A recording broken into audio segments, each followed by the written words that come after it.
sa 1030 kHz sa AM band. Nang ipagbawal ng pamahalaan na magkaroon ng higit sa isang AM station ang isang radio network, kinailangang itigil ang broadcast ng Manila's Fine Music Station. Pero dahil sa insistent public demand, ibinalik ito sa FM band sa frequency na 98.7 MHz. Hanggang ngayon, ang 98.7 DZFE, The Master's Touch, ay nananatiling nag-iisang classical music station sa buong bansa sa kanyang lakas sa pamamagitan ng FEBC Philippines. Simula pa noong 1948, lubos na naibabahagi ang mabuting balita ni Hesukristo sa mga Pilipino sa ating bayan at maging sa mga nasa ibang bansa sa pamamagitan ng Far East Broadcasting Company Philippines. Sa Mega Manila, makakapakinig sa 702 DZAS AM, Agapay ng Sambayanan. At sa Tacloban City, 97.5 DYFE FM, unang tugon ng pamayanan. makakapakinig din sa mga online streams at sa mga mobile apps. FEBC Philippines, hanggang marinig ng lahat.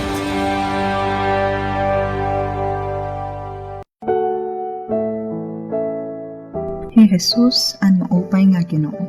An maupay nga sumat habuhat Kapitulo 10, versikulo 38. Ni Jesus nga taga Nazaret, naglalakat-lakat nga naghihimuhin maupay nga nagpapaayuhan nga tanan. Iging papakita hini, ni Jesus punuhin kaluoy ngan gahom.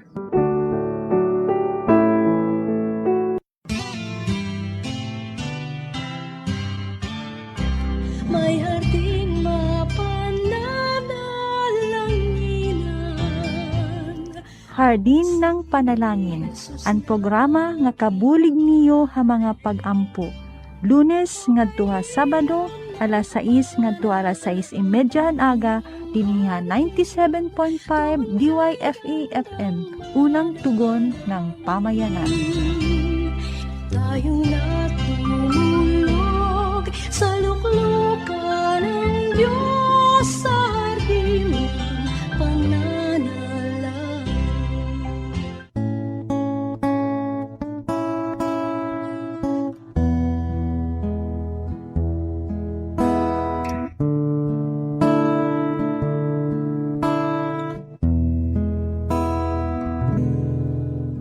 Buhay ko'y baguhin, O Diyos, at puso ko'y linisin lubos. Turuan mong lumakad ng may banal na pagkatakot. Buhay ko'y baguhin, O Diyos.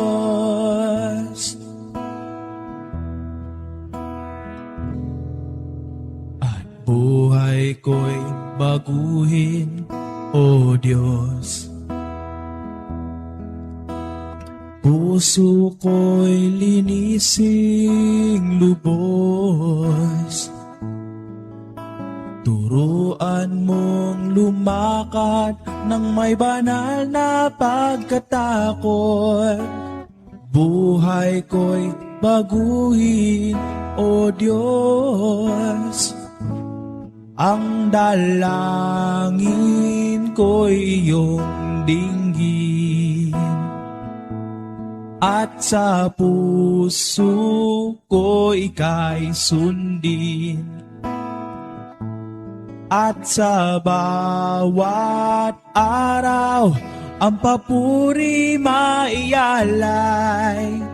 Buhay ko'y baguhin, O Diyos. Magandang umaga po sa ating lahat, sa ating mga minamahal na tagapakinig, mga kapatid kay Kristo at mga kaibigan. Maraming salamat sa Diyos sa panibagong araw. Sa biyaya ng Panginoong Hesukristo, sama-sama nating purihin ang Panginoon at magpasalamat sa kanyang kabutihan at katapatan. Inaanyayahan po namin kayong makiisa sa Hardin ng Panalangin dito sa 97.5 DYFE FM at ganun din sa ating Facebook Live. Sama-sama nating pagnilayan ang salita ng Diyos, itaas ang kanyang pangalan at magkaisa sa pananalangin habang patuloy na lumalago sa ating pananampalataya. Kung mayroon po kayong mga kahilingan sa panalangin, mga pasasalamat o mga patotoo ng kabutihan ng Diyos, maaari po kayong mag-text sa 0966-365-6166 o magpadala ng mensahe sa 97.5 DYFE FM unang tugon ng pamayanan. Naway sa bawat araw ay patuloy nating purihin ang Panginoon at ipahayag ang kanyang kabutihan at katapatan sa ating pamumuhay.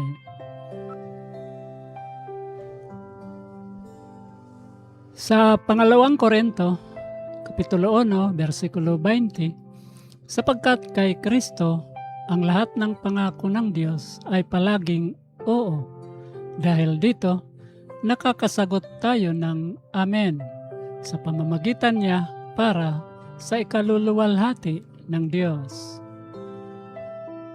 Oo at Amen ang sagot ng Diyos. Mga kapatid, ang lahat ng pangako ng Diyos ay oo at Amen kay Kristo. Kaya sa bawat araw, piliin nating magtiwala sa kanyang katapatan. Maaring hindi natin agad makita ang kasagutan sa ating mga panalangin, ngunit alam nating hindi nakakalimot ang Diyos sa kanyang mga anak. Sabi sa Mateo 7:7, humingi kayo at kayo'y bibigyan. Humanap kayo at kayo'y makakasumpong. Kumatok kayo at kayo'y pagbubuksan. Kaya huwag tayong magsawang manalangin. Patuloy tayong humingi sa Diyos. Patuloy na maghanap ng kanyang kalooban at patuloy na kumatok sa pamamagitan ng pananampalataya. Sa bawat araw, magtiwala tayo sa Diyos at sundin ang kanyang kalooban. Kapag may pangangailangan sa pamilya, sa trabaho, kalusugan o kinabukasan, dalhin natin ito sa panalangin. Walang maliit na bagay para sa Diyos na tunay na nagmamahal at nagmamalasakit sa atin. Kung may ipinapanalangin ka ngayon, patuloy kang lumapit sa Panginoon. Huwag mong isipin na walang nangyayari dahil hindi pa dumarating ang sagot. Manalangin ng may pananampalataya, magpasalamat at maghintay sa tamang panahon ng Diyos. Sa biyaya ng Panginoong Hesukristo, patuloy tayong maniwala sa kanyang mga pangako. Ang Diyos ay tapat, mabuti at makapangyarihan. Kaya sabihin natin ng buong puso, Amen, Panginoon. Nagtitiwala ako sa iyo at patuloy akong mananalangin. Kilala mo mga bituin, mga likha sa daigdig, sa simula't hanggang wakas. Ikaw ang sandigan, hinugis ng iyong kamay. Larawan mo sa aking buhay, tanda ng iyong pagmamahal. Kaya't sabihin mo, ipaalala mo, ipaunawa ang iyong puso. Kaya't sabihin mo, ang kalooban mo, ang makilala ka, ang nais ko. Ako'y sa'yo, o Panginoon, at ang nais ko'y ang kalooban mo. Walang katulad ang pag-ibig mo, kaya't ang nais ko'y ang kalooban mo. Hinugis ng iyong kamay, larawan mo sa aking buhay, tanda ng iyong pagmamahal. Kaya't sabihin mo, ipaalala mo, ipaunawa ang iyong puso. Kaya't sabihin mo, ang kalooban mo, ang makilala ka, ang nais mo. Ako'y sa'yo, o Panginoon,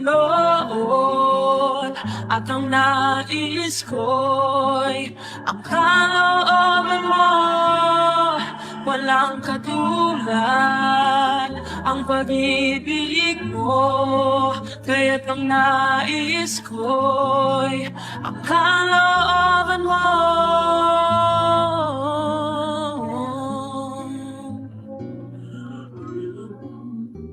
Kaya't sang landas ay ihahayag sa buong mundo ang pag-ibig mo.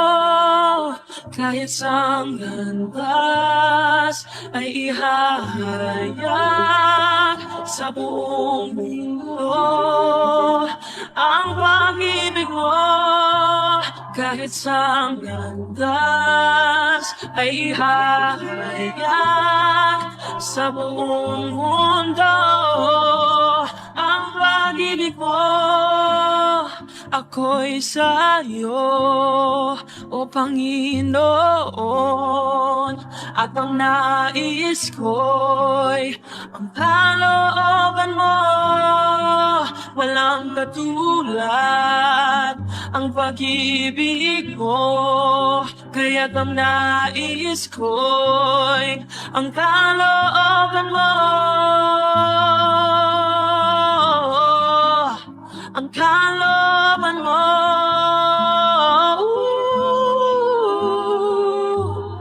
Yan ang nais ko, ang kalooban mo, Diyos.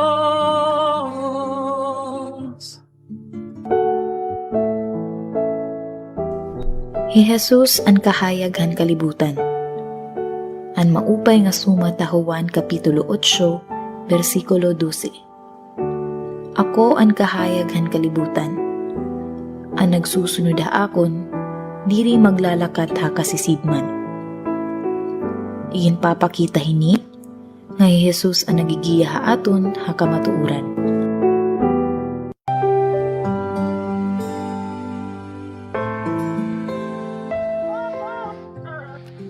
Jesus Restoration Ministries invites you to listen to Treasures Beyond Measure at 97.5 DYFE FM, FEBC Philippines. Every Tuesday, 11:30 to 12 noon. Deep truths from the Word of God to restore man to become the temple of the Holy Spirit.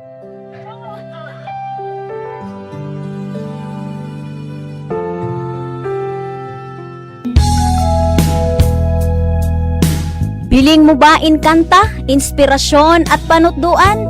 Pamati na ha 97.5 DYFE FM, unang tugon ng pamayanan.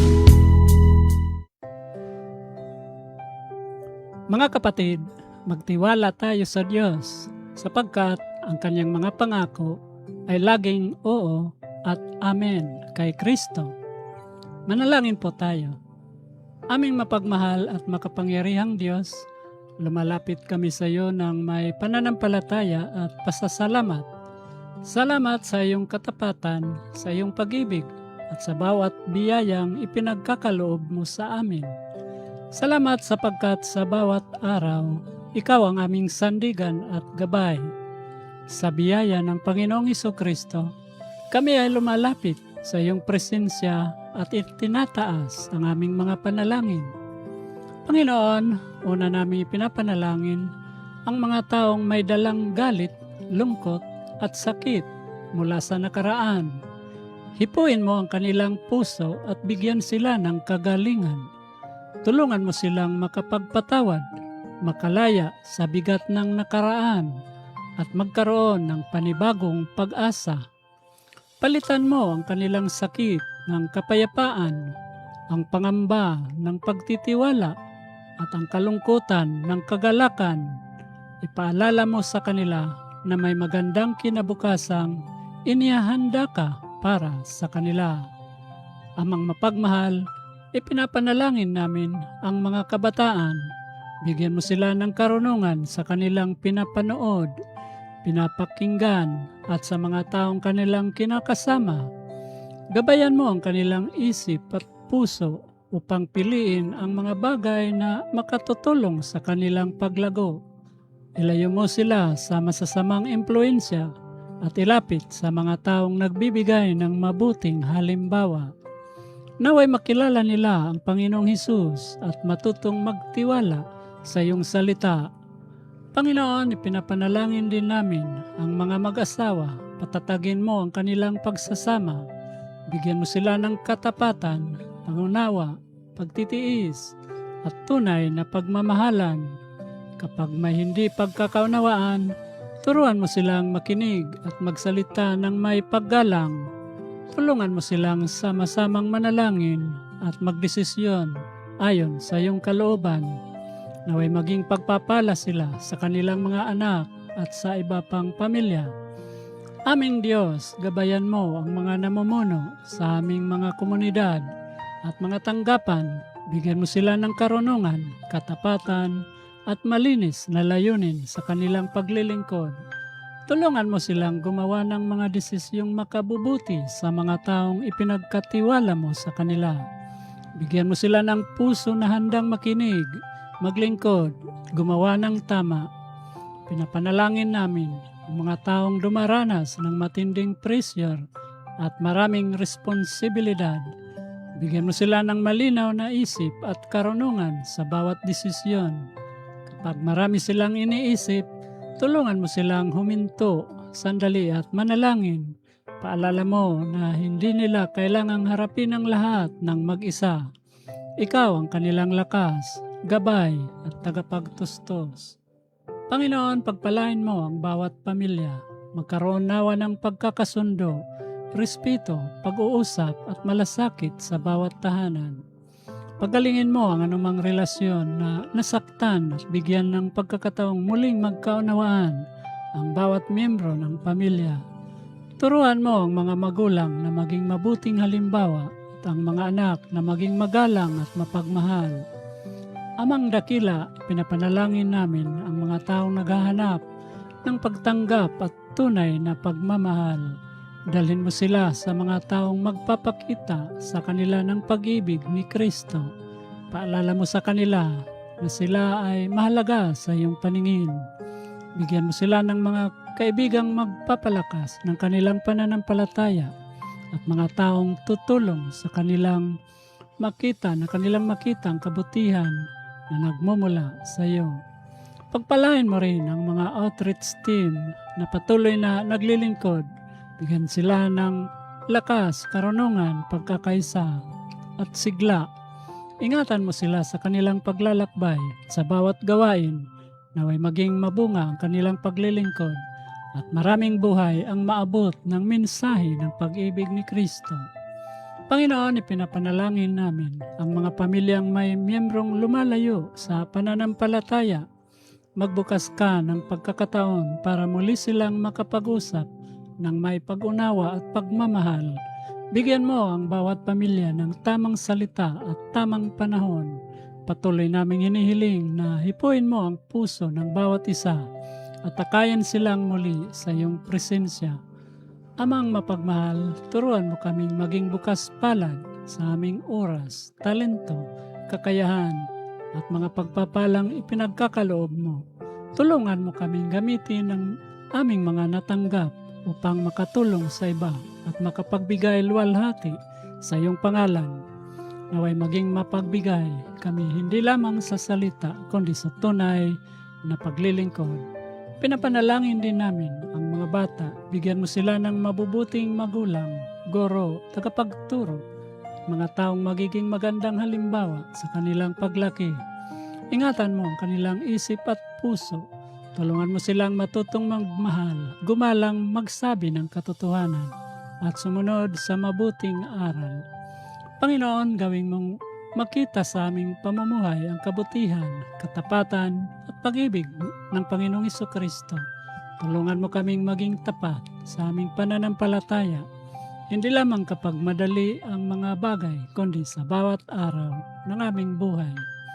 Sabi sa iyong salita, "Be faithful until death, and I will give you the crown of life."